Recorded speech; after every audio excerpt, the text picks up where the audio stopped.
obunafu buyinza kuba mu babaka beto batutumye kubanga singa kyandibadde kizibu kya ssente bandi bagambye nti tetusobola kukola kino kubanga tetulina ssente ku bbanga lino tunazifuna obudde bwe buti.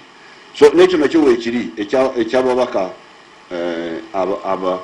ababi mu districts walimu omuntu gwe bayita administrative secretary wa NRM.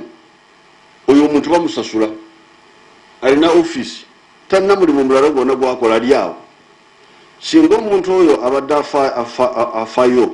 afaayo yandisobodde okulondoola ebyo bye bagamba. Ono RDC ayanjula ensonga ze owa Minister of Presidency.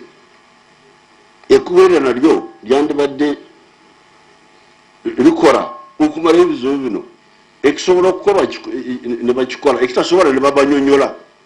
Ate waliwo n'omulala gwe bata RDC oyo naye simanyi oba yabaaki omuntu oyo RDC kubanga oyo naye yandibadde abantu abo bandibadde balondoole ebyo.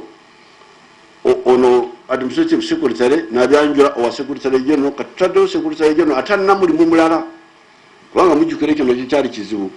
Secretary general alina kiri atakola kiri atakola ekyo netukiyimiriza netugamba ono omwana tolina mulimu mulala beera ku mulimu ogwo ogwa secretary general.